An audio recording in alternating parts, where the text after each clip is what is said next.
तारिक यूसुफ साहब ने मीनवाइल मुझे ज्वाइन किया, उनको भी जरा शामिल गुफ्तगू करते हैं। तारिक साहब अस्सलाम वालेकुम। तारिक साहब ये बताइएगा, ये बजट 9 तारीख को पेश कर दिया जाएगा, इससे आपकी उम्मीदें ज्यादा हैं या आपके खदशात ज्यादा हैं?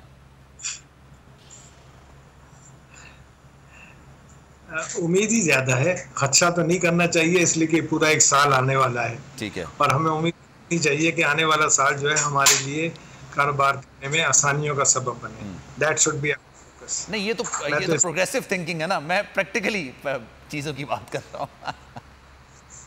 नहीं देखिए, मैं भी प्रैक्टिकल बात कर रहा हूँ। अगर आपको दुश्वार साल मिलेगा तो वो एक नेगेटिव ईयर होता है। डेफिनेटली, बिल्कुल बिल्कुल बात दुरुस्त है। लेकिन सर, आपको लगता है आने वाले साल के अंदर जो बजट आदाफ में जो टैक्स आदाफ रखे जाएंगे बजट के अंदर, वो हासिल कर लिए जाएंगे, अचीवेबल होंगे? बहुत सारी चीजें ऐसी होती हैं जिसको ऑन पेपर तो लिख दिया जाता है लेकिन वो अचीवेबल नहीं होती हैं और फिर मुश्किलात का सबब बनती हैं। जी, मैं आपसे अर्ज करूं, देखिए मैंने जैसे परसों भी प्रोग्राम में आपसे बात की थी कि दिसंबर से लेके अब तक के अगर हम हालात को देखें तो वो पॉजिटिव हैं। इतने बहुत ज्यादा खराब हालात से हमने स्टार्ट लिया और today it is a more convenient situation to work. हमारी हेल्थ से रही हैं, हमारे कंसाइनमेंट्स नहीं रुक रहे हैं, हमारी कमिटमेंट्स हो रही हैं। तो जब ये एक बेहतरी की सूरत चल रही है तो उम्मीद तो ये है कि आने वाले साल में जो इंतहाई सख्त सूरत हाल के साथ हमने गुजारा है, पिछला साल जो हमने गुजारा है, आने वाला साल यकीनन जिस ट्रेंड पे इस वक्त गाड़ी चल रही है उसी पे कंटिन्यू करेगा और मजीद आसानियां होनी चाहिए। लेकिन सर, ये आपकी बात बहुत सही है, वैलिड है और लॉजिकल है, लेकिन सर ये बताइएगा, जो टैक्स आदाफ रखे जाते हैं, हमारे टैक्स नेट को क्यों नहीं फोकस किया जाता? हमारे यहाँ जो टैक्स दे रहे हैं उस पर मजीद टैक्स लगाने को क्यों फोकस किया जाता है? जी मैंने भी यही बात, जब गुज़िश्ता में हमारी मुलाकात हुई थी इकबाल साहब से, तो मैंने ये पेश किया था अपने प्रपोजल में कि we should make a think tank, ताकि लोगों के दिलों से टैक्स अथॉरिटीज का खौफ दूर किया जा सके और लोग जो है टैक्स माइंडेड हो। अगर 3% लोग जो है वो 90% टैक्स का वजन उठाएंगे because of the indirect taxation, direct, तो फिर तो ये नहीं होगा। डायरेक्ट टैक्सेशन का सिस्टम आना चाहिए, हर शख्स को उसमें कंट्रीब्यूट करना चाहिए। और उसकी सबसे ज्यादा जो इम्पोर्टेंट बात है वो ये है कि हर शख्स टैक्स नेट में आने की ख्वाहिश रखे और उससे खौफजदा ना हो। उसी सर, ख्वाहिश तो उस वक्त हो सकती है ना जब उसको लगेगा जो मैं टैक्स दे रहा हूँ वो आने वाले वक्त पे मुझ पे इस्तेमाल होगा, मुझे इंफ्रास्ट्रक्चर अच्छा मिलेगा, मुझे हेल्थ की सहूलियात मिलेंगी, मेरे बच्चों को स्कूल की सहूलियात अच्छी मिलेंगी, जो कि पाकिस्तान बनने के बाद अभी तक जब मैं आपसे गुफ्तगू कर रहा हूँ आज की तारीख तक तो ये चीज़ें प्रैक्टिकली पॉसिबल नहीं है। हाँ, खाम ख्याली में आप कह सकते हैं कि अच्छी होंगी, लेकिन वो प्रैक्टिकली नहीं है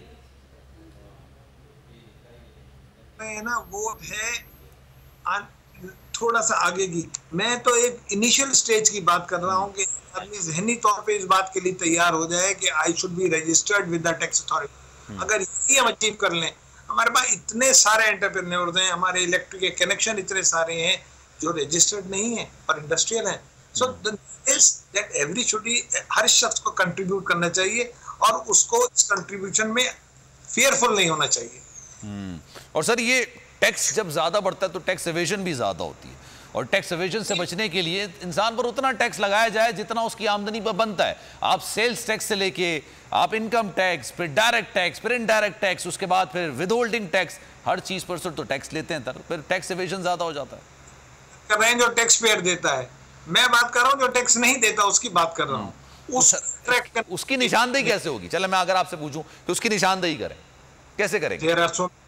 There are so many ways, उसमें मैं आपसे क्या बताऊं। For example electric connections, that is वो तो एक गिवन डेटा अवेलेबल है गवर्नमेंट के पास।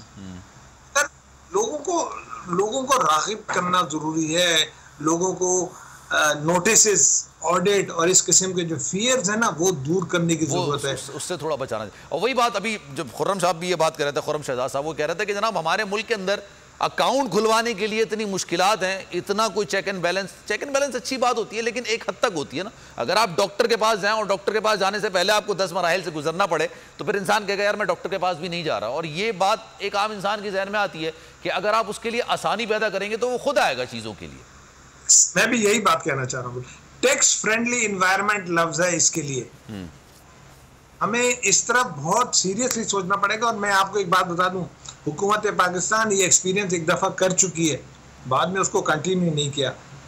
There has been an age कि जब हमारे यहाँ लोग टैक्स फ्रेंडली सिस्टम में आ गए थे, नोटिस आने बंद हो गए थे, लोगों ने टैक्स की तरफ राग़िब होना शुरू कर दिया था, फिर आहिस्ता आहिस्ता वो डी रजिस्टर होते चले गए, वो वापस हो गए। हमें इस तरफ तवज्जो देनी पड़ेगी कि हर शख्स जो है आप सोशल ऑब्लिगेशन के तौर पे टैक्स नेट में आएगा तो रेवेन्यू जो है वो खुद ब खुद बढ़ जाएंगे, रेवेन्यू बढ़ जाएगा। दूसरा सर, अगर आप अपनी सारे मामलात को डिजिटल की तरफ लेके जाएंगे, आप जो ये पेपर मनी है उसकी तरफ नहीं जाएंगे, आप ही कहेंगे कि जनाब कैश पे डीलिंग को जिस हद तक आप डिमोरलाइज करेंगे तो ज़्यादा आपके लिए बेहतर होगा, आपको नहीं लगता सर? ये अभी तो अदर वे राउंड चल रहा है मामला।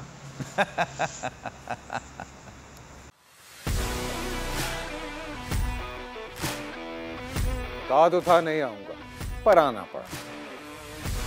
सबको बताना ही पड़ेगा कि शोज में जुनून से जीतोगे तब जब कंटेस्टेंट्स हों कलाकार। एक तरफ सोशल मीडिया स्टार, एक तरफ पाकिस्तान स्टार। शुरू करें? एक्सक्यूज मी, आप भी। खुश रहो पाकिस्तान। खुश रहो पाकिस्तान, बुध और जुमेरात शाम 7 बजे सिर्फ बोल एंटरटेनमेंट पर। सब्सक्राइब करें और बेल दबाएं ताकि कोई खबर रह न जाए।